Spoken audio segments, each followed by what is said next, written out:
Hai teman-teman, di sesi ini kita akan membahas mengenai aturan-aturan desain atau yang biasa kita sebut sebagai design rules. Apa itu design rules? Design rules adalah aturan-aturan yang perlu dipatuhi oleh desainer untuk meningkatkan usability produk. Usability itu apa? Sesuai istilahnya, usability berasal dari kata usage dan ability, yang bermakna seberapa dapat digunakan atau lebih simpelnya kemudahan penggunaan. Design rules bisa spesifik pada produk-produk sistem tertentu, bisa juga untuk umum.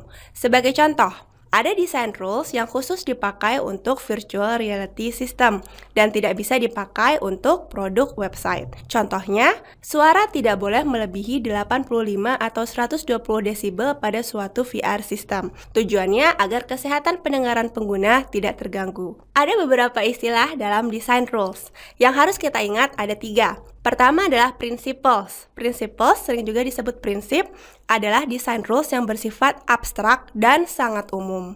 Prinsip dalam desain melandasi bagaimana kita membuat suatu desain. Istilah yang kedua adalah standar. Standar adalah design rules yang spesifik, harus dipatuhi. Yang ketiga adalah guidelines. Sesuai artinya, guidelines adalah panduan, berarti bersifat general dan tidak harus dipatuhi. Selain itu, ada satu istilah lagi, namanya design pattern. Kalau design pattern adalah pola desain, artinya pola-pola desain yang dapat digunakan kembali, biasanya dalam bentuk template untuk project-project desain berikutnya. Nah, sekarang kita akan membahas mengenai principles untuk usability. Dalam prinsipnya ada 3 principles yang kita butuhkan untuk mensupport usability, yaitu learnability, flexibility, dan robustness. Learnability artinya adalah kemudahan untuk dipelajari. Maksudnya apa? Maksudnya adalah bagaimana suatu sistem dapat mudah dipelajari dalam penggunaan pertama. Biasanya semakin intuitif desainnya, semakin mudah dipelajari. Flexibility atau fleksibilitas. Nah, di sini maksudnya adalah interaksi antara user dengan sistem tidak kaku, dapat dilakukan dalam berbagai cara. Misalkan, untuk menambahkan suatu attachment, Gmail bisa menggunakan klik icon attach ataupun drag and drop. Robustness artinya adalah seberapa besar dukungan yang diberikan oleh sistem supaya user dapat mencapai tujuannya dengan sukses. Jadi robustness ini keywordnya adalah mencapai kesuksesan. Nah, biasanya sistem yang robust itu tidak gampang error, sehingga user dapat menyelesaikan tugasnya dengan mudah. Nah, untuk masing-masing prinsip dari usability ini, ada karakter-karakter lebih dalamnya. Kita mulai dengan learnability. Principles of learnability ada 5 hal, yaitu predictability, synthesizability, familiarity, generalizability, dan consistency. Predictability artinya dia dapat diprediksi. Jadi berdasarkan pengalaman, user dapat memahami kira-kira apa yang akan terjadi kemudian. Kalau synthesizability artinya adalah user dapat membangun konsep mental model tentang sistem tersebut. Jadi kita bisa memahami, oh sebenarnya sistem ini melakukan apa.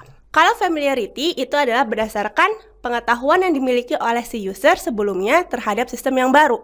Misalkan mereka terbiasa dengan share icon yang bentuknya seperti ini. Ketika user melihat icon yang seperti itu di sistem yang baru, dia akan langsung merasa familiar bahwa itu adalah share icon.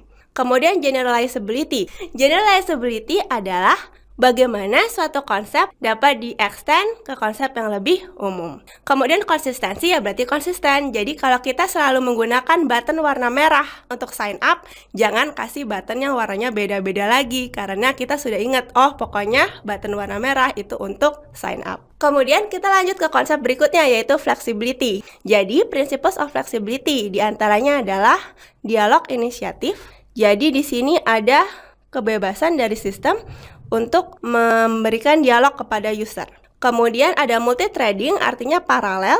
Jadi user interaction itu bisa paralel melakukan beberapa tugas sekaligus. Kemudian task migratability, jadi kita bisa mengeksekusi task dengan memindahkan kewajibannya dari user ke sistem. Jadi ada beberapa yang bisa diotomatiskan oleh sistem. Kemudian substitutivity atau penggantian. Jadi seperti yang saya bilang tadi, misalkan dia tidak suka dengan klik attach icon, dia bisa dengan drag and drop. Jadi ada penggantian untuk tujuan yang sama. Kemudian customizability. Nah, ini biasanya untuk user yang lebih advance.